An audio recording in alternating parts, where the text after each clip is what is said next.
नमस्कार दर्शकवृन्द, न्यूज 24 टेलिभिजनको विशेष प्रस्तुति 24 टकमा स्वागत छ। म वीरेन्द्र जैरू। दर्शकवृन्द, सरकारले कोरोना भाइरस रोक्न गरेको लकडाउन 120 दिनपछि हटायो, तर त्यस यता जोखिम झनझन बढेको छ। वीरगञ्जमा कोरोना संक्रमण अहिले समुदाय स्तरमै फैलिएको छ। सरकारले समुदायमा फैलिएको नबताए पनि वीरगञ्ज महानगरले भने समुदायमा फैलिएको दावी गरेको छ। त्यस्तै एकजनाले आज पुनः ज्यान गुमाएका छन्। 85 वर्षीय वृद्धले कोरोनाबाट ज्यान गुमाउँदा संख्या 44 पुगेको छ भने अहिले वीरगञ्जमा मास टेस्टिङ गर्ने तयारी गरिएको छ।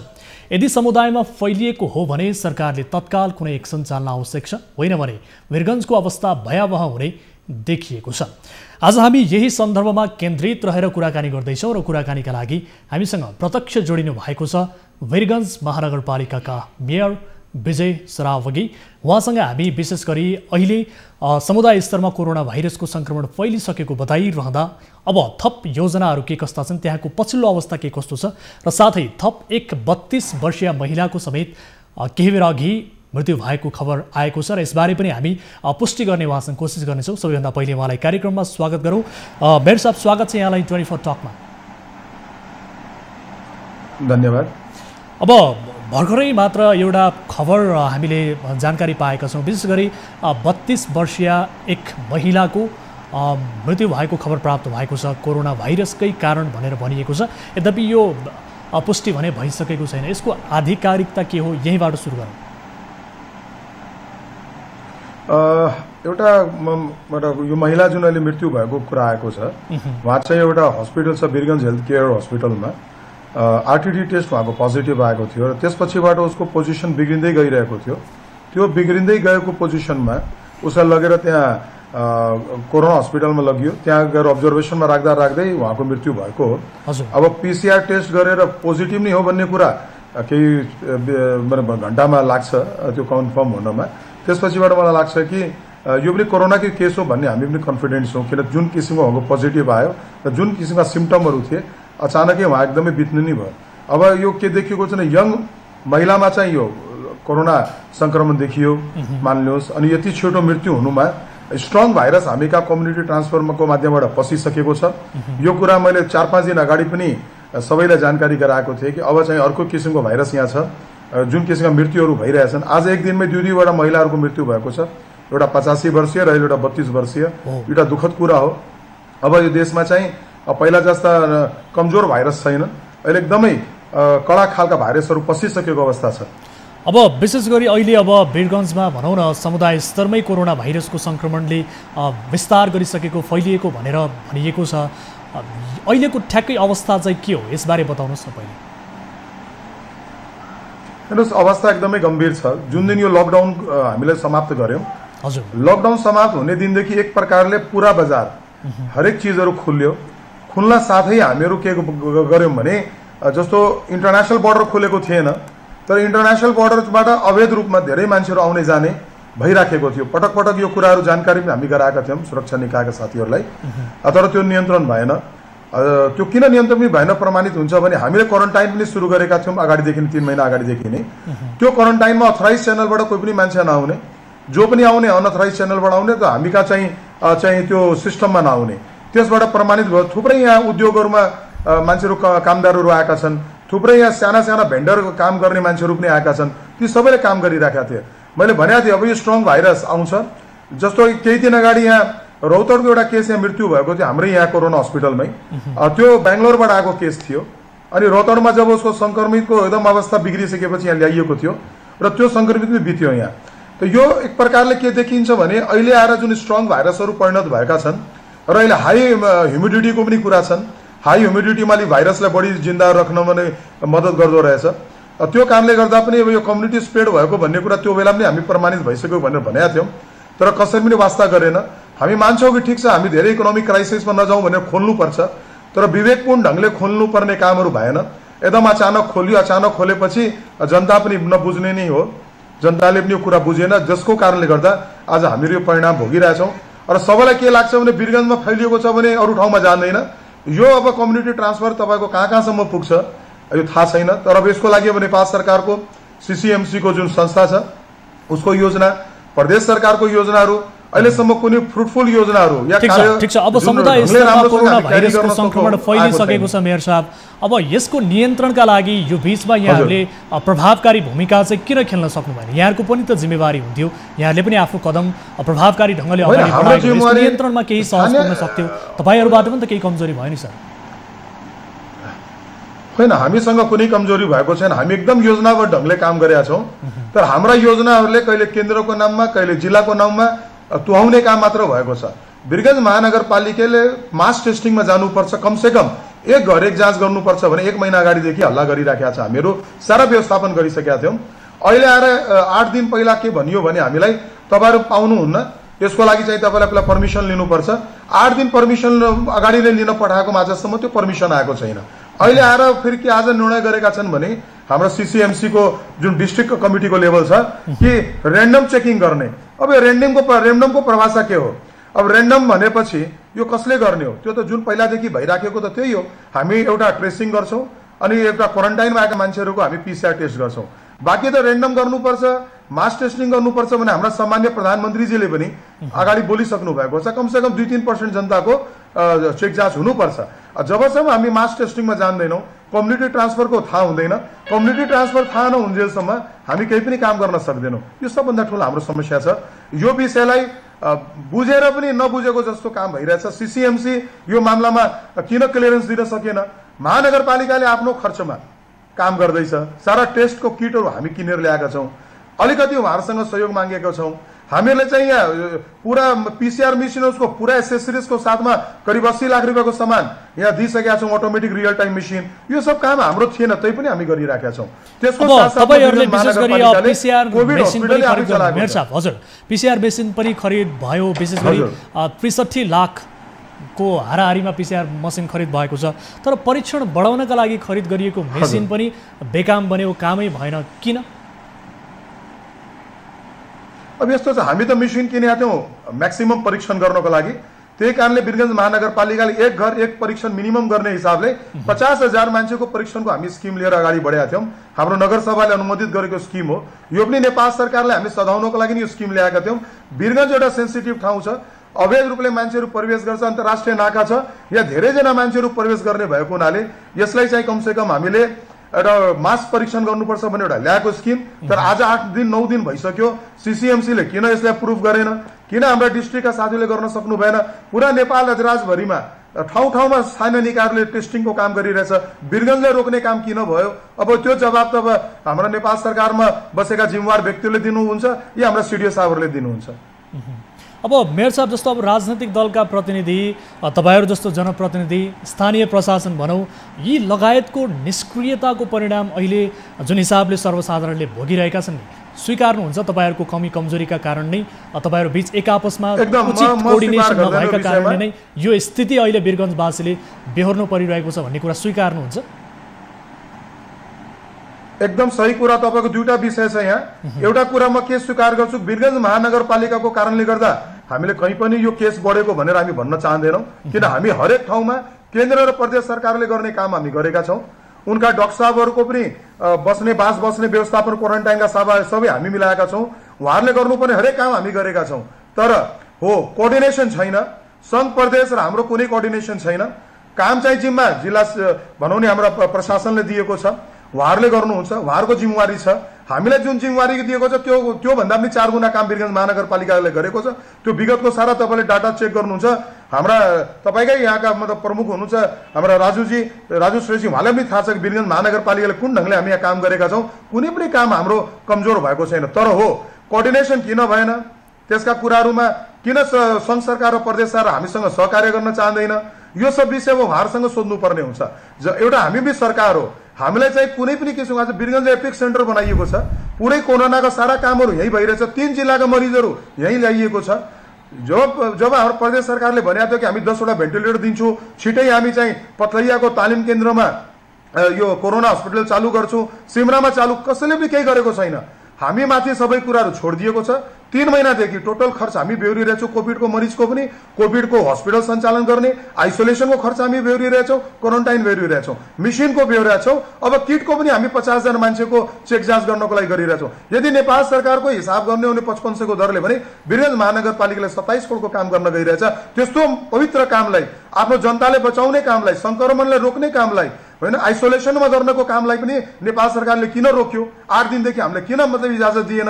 अब हामीले थाहा छैन। अब यो विषय त तपाईहरुले नै नेपाल सरकारसँग सोध्नुपर्छ कि वीरगञ्ज महानगरपालिकाले मागेको मास टेस्टिङको कुरालाई किन उहाँहरूले प्रुभ गर्न सक्नु भएन? जबकि हामी सारा तयारी गरिसकेका छौं। त्यसबाहेक अन्य अब यसलाई नियन्त्रण गर्ने दौरानमा पनि विशेष गरी तीनै तहको सरकार छ, प्रदेश सरकार, स्थानीय सरकार र सँगै संघीय सरकार। यी तीनै सरकार बीचमा त तालमेल नै मिलेन। यद्यपि प्रशासन बीच पनि त्यहाँ तालमेल देखिएन, जसका कारण अहिले स्थिति भयावह बन्ने अवस्थामा पुगेको छ। यस कारणले त जनताले त दुःख पाए नि सर। तपाईहरु बीचमा किन तालमेल हुन सकेन? कारण चाहिँ के हो? फ्याक्टर चाहिँ के हो? अब यो तालमेल हामी जबरजस्ती मिलाउन सक्दैनौं।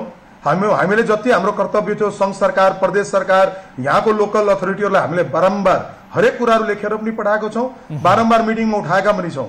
तर यहाँ के एउटा व्यवस्था भएको छ भने वीरगञ्ज महानगरपालिकाले सबै काम गरिरहेछ, हाम्रो कुनै पनि जिम्मेवारी छैन भन्ने किसिमले तीनटै निकायले काम गरेको छ, जसको कारणले गर्दा आज यो अवस्था आएको छ। 4 दिन अगाडि पनि मैले कुरा राख्दाखेरि, 8 दिन अगाडि पनि कुरा राख्दाखेरि उहाँहरूले चाहिँ व्यवस्था गर्नुभयो। मैले मिटिङमा कुरा राखेँ कि हामीहरू मास टेस्टिङ गर्न दिनुस्, हामी सारा व्यवस्थापन गरिसकेका छौँ। होइन, मास टेस्टिङ गर्न पाउनुहुन्न, पहिला सीसीएमसी सँग तपाईहरुले चाहिँ अनुमति लिनुपर्छ। फेरि मैले सीडीओ साहबले चिठी पठाएर त्यो सीसीएमसी ले मैले लेटर पठाएको छु। सीसीएमसी ले कमसे 8 दिन, यो नर्मल काम होइन, यो एबनर्मल काम थियो, एउटा संक्रमणलाई रोक्ने काम थियो, जुन मान्छे संक्रमित छ उसलाई आइसोलेट गर्ने काम थियो। नेपाल सरकारले कमसे कम टाइममा निर्णय गरेर पठाइदिएको भए यो आज चाहिँ यो अवस्था हुने थिएन भनेर म एकदमै यो कुरा तपाईँ गम्भीरता साथ राख्न चाहन्छु। अब तपाईको अर्थ जुन छ, तपाईले भन्न खोज्नु भए अनुसार त विशेष गरी अब राम्रा कामका जस चाहिँ स्थानीय सरकारले लिने, जनप्रतिनिधिले लिने, तपाईहरुले लिने, अब नराम्रो कुराको दोष चाहिँ प्रदेश सरकार, संघीय सरकारलाई थोपार्ने हो कि राज्यलाई थोपार्ने हो कि कमी कमजोरी सबै राज्यलाई थोपार्ने हो सर? तपाईहरुको आफ्नो दायित्व हुँदैन कि? तपाईहरुबाट कुनै कमजोरी भएकै छैन भन्न खोज्नुहुन्छ भने? हजुर हो, यसमा म एकदम प्रष्टका साथ भन्न चाहन्छु, हामीबाट कुनै कमजोरी भएको छैन। संविधानको व्यवस्था पनि संक्रमण रोकको चाहिँ केन्द्र सरकारले हेर्ने हो, प्रदेश सरकारले हेर्ने हो। हामीले ट्रेसिङका काम गरिदिने हो, हामीले चाहिँ क्वारेन्टाइनको व्यवस्थापनमा सहयोग गरिदिने। यो भन्दा बाहेक स्थानीय सरकारले केही पनि दिएको छैन। तर अहिले तीनटै सरकारले गर्नुपर्ने काम वीरगञ्ज महानगरपालिकाले आजसम्म गरेको छ र हामीहरू हरेक तरिकाले तयार छौँ अब भोलि पनि।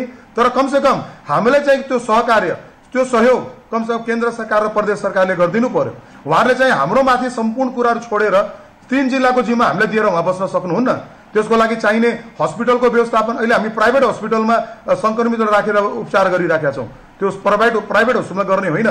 3 महिनाको समय हामी दिएका थियौँ केन्द्र र प्रदेश सरकारलाई कि कमसेकम एउटा प्रिफ्याबको हस्पिटल भए पनि 100 बेडको हामी तयार गरौँ। 1 महिनामा तयार हुन्छ, केही वास्ता छैन, कसैले केही मतलबै छैन। कोभिडको मरिजको जुन इलाज भइरहेछ त्यसको सारा खर्च, सुयौसम्मको खर्च हामी गरिरहेछौँ महानगरपालिकाबाट। 1 पैसा सुको पनि पठाइएको छैन त्यहाँबाट। त्यसपछि डाक्टर साहबहरू, स्वास्थ्यकर्मीहरू र सुरक्षाकर्मीहरू जो यसमा लागेका थिए, सफाई कर्मीहरूलाई हामी क्वारेन्टाइनमा राखेका छौँ, उनीहरूको होटलमा राखेर हामीले सबै व्यवस्थापन मिलाएका छौँ। 1 सुको पठाइएको छैन। यी सबै व्यवस्थापन केन्द्र र प्रदेशले गर्नुपर्ने चिज हो। जब हामीले रिसोर्स आउँदैन, जब मानवीय रिसोर्सहरू आउँदैन भने एक्लै वीरगञ्ज महानगरपालिका एउटा स्थानीय सरकारको रूपमा सम्पूर्ण काम गर्न सक्षम हुँदैन। यसका लागि जबसम्म सबैको यसमा साथ हुँदैन, जसको जिम्मेवारी जबसम्म साथ गर्दैनन् र लोकल प्रशासनदेखि लिएर यहाँका राजनीतिक पार्टीदेखि लिएर हरेकको जब साथ र सहयोग हुँदैन तबसम्म हामी काम गर्न सक्दैनौँ। यो वीरगञ्ज महानगरपालिकाको कुनै एक्सपर्ट होइन यो विषयमा, न वीरगञ्ज महानगरपालिकाको कुनै यस्ता सामान र साधनहरू छन्। हामी त सधाउने काम गरेका थियौँ आजसम्म र सधाइरहनेछौँ यदि उहाँहरूले हामीसँग सहकार्य गर्नुहुन्छ भने। तर सीमा नाकामा जुन हिसाबले कडाई गर्नुपर्ने थियो त्यो मामलामा त यहाँहरू चुक्नु भयो नि। अझै पनि मानिसहरू आइरहेका छन्, नेपाली भित्रिए कि भारतीय भित्रिए कि कति भित्रिए, यसको एकदम तथ्याङ्क पनि छैन। सीमा सुरक्षा चाहिँ यति कमजोर किन? अब यो त कुरा हाम्रो सीडीओ साहबको जिम्मेवारीको चिज हो। हामी पटक पटक उहाँको ध्यान आकर्षण गराएका थियौँ। सीमा नाकाबाट तस्करी भइरहेछ, सीमा नाकाबाट मान्छेहरू अनाधिकृत रूपले आइराखेका छन्, यसलाई कन्ट्रोल गर्नु पर्यो भनेर। एउटा त्यो जुन मलङ्गुवामा गोली लागेर जुन एउटा इन्डियन व्यक्तिको मृत्यु भएको थियो, जसले सशस्त्रको हतियार छिन्ने कुरा गरेको थियो, त्यति बेला आधा किलोमिटरमा सशस्त्रको ड्युटी थियो। जब त्यो काण्ड भइसकेपछि 5-5 जनाले एक ठाउँमा गर्ने विषयमा 2 किलोमिटर 2.5 किलोमिटरसम्म भ्याकेन्ट गरियो सीमालाई। त्यसको बेनिफिट उठाएर धेरै मान्छेहरू पसेका छन्। यो कुरा हाम्रा सुरक्षा निकायले पटक पटक हामीले जानकारी गराउँदा पनि त्यो कुराको व्यवस्थित गर्न सकिएन। त्यसको कारणले गर्दा थुप्रै मान्छेहरू अनाधिकृत रूपमा भित्र पसेका छन्। त्यो अनाधिकृत आएका मान्छेहरूबाट पनि यी भाइरसहरू आएको हुन सक्दछ। अब ती मानिसहरू कति भित्रिए, के भित्रिए भन्ने तथ्याङ्कको बारेमा यहाँहरूले के जानकारी लिनु भएको छ स्थानीय प्रशासनसँग? तपाईहरुको त जिम्मेवारी पनि हो होइन। हामी स्थानीय प्रशासनले हामीले यस्ता विषयहरू के पनि जानकारी पनि गराउँदैन, नगराउन चाहन्छ, किन उनीहरूसँग आफै तथ्याङ्क छैन कि कतिजना फसेका छन्। यसको लागि त राम्रोसँग हेर्नु पर्यो भने गुगलमा अर्थमा गएर रोज कति मान्छे भित्र बाहिर गरेका छन्, त्यसबाट पनि एउटा चेक जाँच गर्न सकिन्छ। त्यो त नेपाल सरकारले त्यहाँबाट बसेर पनि हेर्न सक्छ कि कुन किसिमको मतलब भनौँ नि अवैध तरिकाले मान्छेहरूको ओसार पसार भएको छ। यहाँ कतिसम्म भएको छन्, मान्छे काम गर्न वीरगञ्ज आएका छन् रक्सौलबाट र यहाँबाट फर्केका छन्। वीरगञ्जबाट मान्छेहरू किनमेल गर्नको लागि रक्सौल गएका छन् र फर्केका छन् विभिन्न नाकाहरूबाट। मेन नाकाहरू कसैले युज गरेन, तर अब साइडका नाका जुन ग्रामीण नाकाहरू छन् त्यसमा हाम्रो पहुँच हुँदैन। हामीले त्यसमा त्यतिको भनौँ न इन्टरफेरेन्स गर्न पनि सक्दैन। यसको अर्थ भोलिका दिनमा अब वीरगञ्जमा भयावह स्थिति हुने निश्चित हो, तपाईँ यही भन्न चाहनुहुन्छ? किनभने तपाईँहरूको कोअर्डिनेसन पनि देखिएन, सरकारले सपोर्ट गरेन भन्नुहुन्छ, प्रदेश सरकारले सपोर्ट गरेन भन्नुहुन्छ। यसको अर्थ त भोलिका दिनमा त यो स्थिति त भयावह बन्ने त निश्चित देखियो। एकदम यो एकदमै भयावह स्थितिमा जान्छ। बराबर हामीले ध्यान आकर्षण पनि गराउँदाखेरि कोही टेरेन, कोही एउटा चिठीको जवाबसम्म दिँदैनन्, फोन गर्यो भने फोन उठ्दैन होइन। अब हामीले कसलाई गुहार्न जाने? अब यहाँ ट्राभलिङको स्थिति छैन। म काठमाडौँ जानको 2-3 चोटि प्रयास गरेँ, बिचमा चाहिँ यो पानीको पुलहरू टुटेर चाहिँ मेरो त्यो दिन मैले प्रोग्राम क्यान्सल गर्नु पर्यो। म अब काठमाडौँ 12 गते फेरि प्रयास गर्दैछु आउने चाहिँ।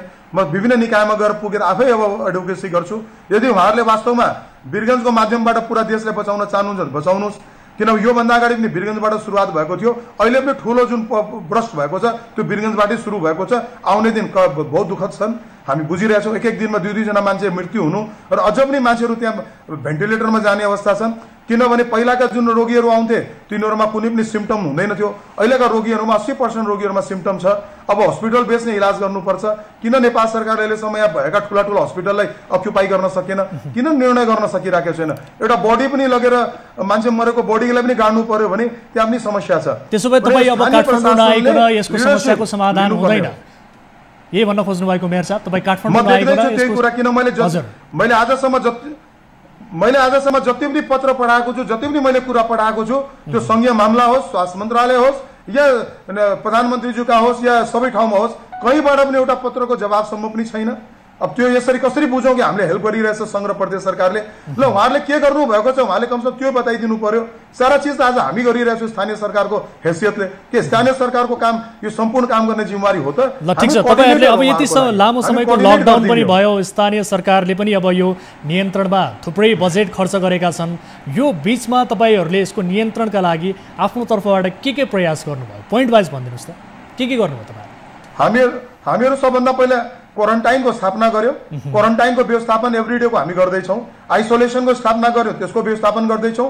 कोभिड हस्पिटल हामी खडा गर्यौँ, त्यसको पनि व्यवस्थापन हामी गर्दैछौँ। अनि डाक्टर साहबहरूको र सबैको क्वारेन्टाइनको व्यवस्थापन हामी गर्दैछौँ। PCR मेसिन किनेर दियौँ। 50,000 आदमी टेस्ट गर्नको लागि हामी साधन पनि जुटाइसकेका छौँ। र अनि जति 35 जना हाम्रो एउटा स्वाब कलेक्टर चाहियो त्यसको ट्रेनिङ पुरा भइसकेको छ नारायणी अस्पतालकै उसको जुडिक्सनमा। र हामीहरू भोलिन्टियर तयार गरिसकेका छौँ। 200 वटा सेन्टर हामी स्थापना गरिसकेका छौँ। कहाँ हामी स्वाब लिन्छौँ, हाम्रा सारा काम हामी रेडी गरेर बसेका छौँ। तर त्यही हो, फेरि त्यही कुरामा भन्छु, काम गर्न दियो पो त काम गर्ने हो नि, कामै गर्न दिँदैन भने के गर्ने? उहाँहरूले के समस्या छ? उहाँको काम सेन्टरको काम हामी गरिदिएको छौँ। हामी सेन्टरको लागि यहाँ मास टेस्टिङ गरिदिइरहेछौँ। यदि 2000-4000 मान्छे भोलिका दिनमा यदि पोजिटिभ निस्किन्छ भने उहाँहरूले चाहिँ होम आइसोलेसनको कार्यविधि बनाइदिनु भएछ। हामी होम आइसोलेसनमा लगेर उनीहरू राख्न सक्छौँ। होम क्वारेन्टाइनमा मान्छे राख्न सकिन्छ। आखिर कार्यविधि किन बनाइएको छ? यसैको लागि बनाइएको छ, जब बर्स्ट हुन्छ भने त्यति बेला चाहिँ सबै टुल्स प्रयोग गरेर नियन्त्रण गर्नु पर्यो। अहिले यहाँ निषेधाज्ञा लगाइएको छ, भोलिदेखि 5 बजीदेखि लागू हुने गरी। अब हेरौँ यसको निचोड के हुन्छ।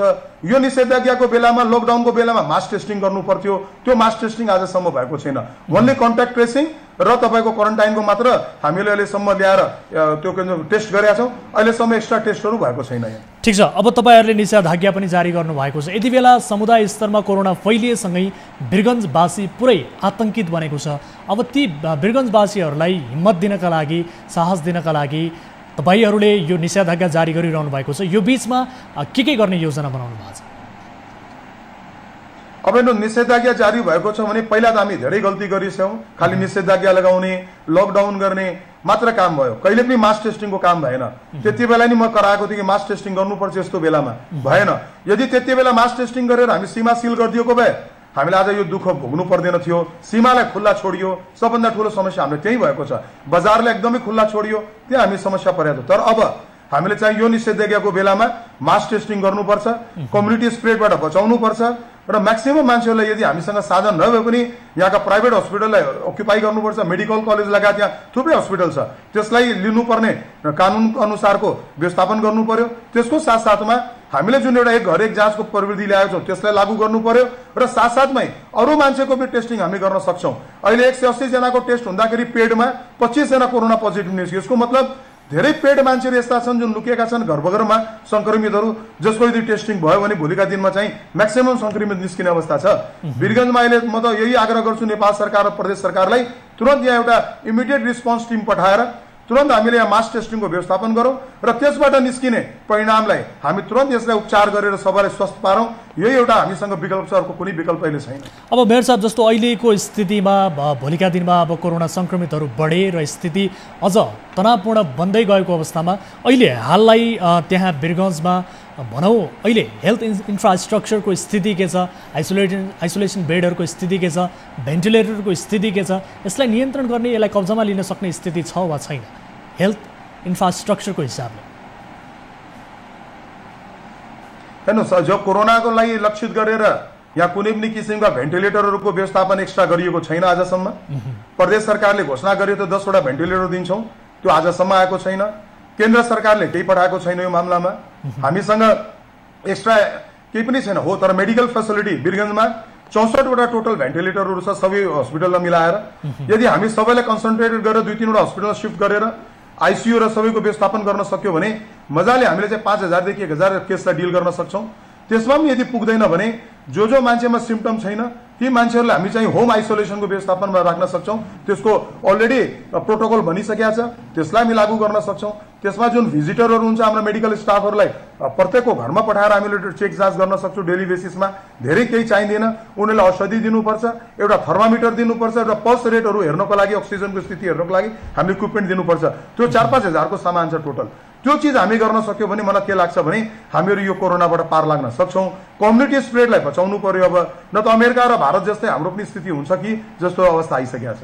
अब अन्तिममा यो बताउनुहोस्, जस्तो अब निषेधाज्ञा पनि यहाँहरूले जारी गर्नुभएको छ। निषेधाज्ञा जारी गरिसकेर यसको समाधान हुने त होइन पक्कै पनि, किनभने सङ्क्रमणको स्तर त बढ्दै गइरहेछ, समुदायमै फैलिसक्यो भने अब यसले भयावह स्थिति निम्ताउन सक्ने चान्स पनि बढी देखिएको छ। अब नियन्त्रण गर्न के गर्ने त? के गर्ने? नियन्त्रण गर्ने एउटै प्रविधि छ, टेस्टिङ बढाउने हो, मास टेस्टिङमा जाने हो। जति पनि कोरोनाका पोजिटिभ केस निस्किन्छ उनीहरूलाई लगेर आइसोलेट गर्ने हो, उनीहरूको उपचार गर्ने हो र जनतालाई मानिस 5 दिन 10 दिन जति पनि दिन हामीलाई लाग्छ एउटा अभियानको जस्तो यहाँ काम गर्नुपर्ने अवस्था छ आजको दिनमा। त्यो अभियान हामी यदि गर्न सक्यो भने मलाई के लाग्छ भने कम्युनिटी स्प्रेड रोकिन सकिन्छ, आइसोलेट गर्न सकिन्छ मान्छेहरूलाई जो मतलब पोजिटिभ केस आउँछ र जनस्तरमै हामीहरू कडाई गरेर भोलि खोल्ने बेलामा पनि हामीले एउटा त बोर्डरलाई एकदमै पुरा सिल गरेर राख्नुपर्छ र हामीले खोल्ने बेलामा पनि एकदम बजारलाई नियन्त्रित हिसाबले लिएर जानुपर्छ। यदि अनियन्त्रित हिसाबले बजारलाई छोडियो भने भोलिका दिनमा हामीले चाहिँ फेरि यो कम्युनिटी स्प्रेड हुँदैन भनेर भन्न सकिँदैन। यो सबैले भनेको थियो कि पहिला जब ब्रस्ट भएको थियो त्यति बेला फेरि हामी भनेको थियौँ कि होइन जुलाईमा फेरि हुन्छ, यो फेरि अगाडि पनि अगस्त अक्टोबरको बिचमा हुन्छ भनेर फोरकास्ट छ। यो किन फोरकास्टहरू आइरहेछ भने हाम्रा वर्किङहरू सुध्रिएका छैनन्। हामी एकदम निश्चित भइहाल्छौँ। वीरगञ्ज महानगरपालिका सबै थोक गर्दैछ भने हाम्रो टाउकोमा सबै खेल्ने यही व्यापार यही धन्दा आजसम्म भएको छ। त्यो काठमाडौँबाट होस् या प्रदेशबाट होस् या स्थानीय सिसिएमसीबाट हो, यो हामी भोगेका छौँ प्रत्यक्ष रूपमा। र अब आएर जब सबैजनाले हेरिरहेछ कि परिणाम खराब भइसक्यो अब आएर सबै दोष हामी माथि हाल्ने, हामीलाई सबै दोषी देखाउने, यो एउटा सबभन्दा नराम्रो धन्दा। ठीक छ, अब तत्काल यो अवस्थामा प्रदेश सरकार संघीय सरकारले गरिहाल्नुपर्ने कुरा चाहिँ के हो? तपाईहरुको तर्फबाट स्थानीय सरकारको हिसाबले माग भनौं अथवा प्रदेश सरकारले संघीय सरकारले गरिहाल्नुपर्ने तत्काल रेस्पोन्स गरिहाल्नुपर्ने कुराहरू के हो? उहाँले 2-3 वटा काम गर्नु पर्यो। एउटा त चाहिँ पूर्ण अधिकार दिएर हामीले काम गर्न जिम्मा दिनु पर्यो, अधुरो अधिकारबाट हामी काम गर्न सक्दैनौँ। दोस्रो कुरा के छ भने चाहिने इक्विपमेन्ट्स, चाहिने म्यान पावर तुरन्त चाहियो, अहिले वीरेन्द्रमा एक्स्ट्रा म्यान पावर जसले गर्दा मास टेस्टिङहरू हामी गर्न सकौँ। तेस्रो कुरा के छ भने हस्पिटलहरू कुन कुन डेजिग्नेट गर्नु छ त्यसलाई एकदम कडाइका साथ त्यो हस्पिटलहरू हामीले अक्युपाई गर्नु पर्यो। हाम्रा जुन पनि मान्छेहरू अहिले सङ्क्रमित उनको व्यवस्थापन गर्नु पर्यो। ए लेभलका फर्स्ट लेभलका मरिजहरूको लागि हामी नर्मल आइसोलेसन स्कुलहरूमा पनि व्यवस्था गर्न सक्छौँ जस्तो अरू ठाउँमा गरिएको छ। र तर लेभल 2 र 3 को लागि हस्पिटल बेस नै चाहिन्छ। त्यो व्यवस्था नेपाल सरकारले कडाइका साथ गर्नको लागि व्यवस्थापन गर्नु पर्यो। र वीरगञ्ज महानगरपालिकाले जुन उहाँहरूको लागि जुन खर्च गरेको छ आजसम्म, जति हामी आजसम्म खर्च गरेका छौँ त्यो पैसाको व्यवस्थापन महानगरपालिकाले माग गरेको छ उहाँहरूसँग, त्यो पठाइदिनु पर्यो। हामी आफ्ना विकासका सारा बजेटहरू काटेर अहिले कोभिडको काममा लगाइरहेका छौँ। ठिक छ, त्यो जनताको पैसा जनताको काममा लगाएर, तर कतिसम्म हामी धान्न सक्छौँ त्यो पनि नेपाल सरकारले हेरिदिनु पर्यो। हामीले माग गरेका नजायज कुरा केही पनि छैन, जायज कुरा छन्। कमसेकम हामीले फेसिलिटेट आर्थिक रूपमा अनि मिसिनको रूपमा अनि त्यसपछि एउटा मानव स्रोतको रूपमा गरिदिएपछि हामी यहाँ काम गर्न सक्छौँ। ठिक छ, नत्र हामी यसरी एक्लै अब काम गर्न सक्दैनौँ। ठिक छ भेर साहब, यहाँको समय र यो महत्त्वपूर्ण जानकारीका लागि धेरै धेरै धन्यवाद। धन्यवाद। दर्शकहरू, उहाँ हुनुहुन्थ्यो वीरगञ्ज महानगरपालिकाका मेयर विजय सरावगी। उहाँसँग हामीले कुराकानी गर्यौँ विशेष गरी अहिले वीरगञ्जमा समुदाय स्तरमै कोरोना भाइरसको सङ्क्रमण फैलिएको छ र आज एकै दिन मात्रै 2 जना व्यक्तिहरूको मृत्यु भएको थियो, जसमध्ये 1 जनाको भने अझै पनि टेस्टिङको क्रममा छ। उहाँको मृत्यु कोरोनाकै कारण भएको हो वा होइन यसबारे परीक्षण हुन बाँकी नै छ। र अहिले भने वीरगञ्जवासीहरू यति बेला समुदाय स्तरमा कोरोना भाइरसको सङ्क्रमण फैलिएसँगै आतंकित बनेको छ। यो अवस्थामा महानगरपालिकाको भूमिका के कस्तो रहेको छ, अवस्था के छ, यस विषयमा जानकारी लियौँ वीरगञ्ज महानगरपालिकाका मेयर विजय सरावगीसँग। यससँगै आजलाई 24 टकको समयावधि सकिएको छ। हामी निरन्तर न्युज र अपडेटमा छौँ। नमस्ते। कोरोनाले सिर्जना गरेको सङ्कटमा पल पलका न्युज अपडेट र हर क्षेत्रको कभरेजका लागि न्युज 24 नेपाल युट्युब च्यानललाई सब्स्क्राइब गर्नुहोला।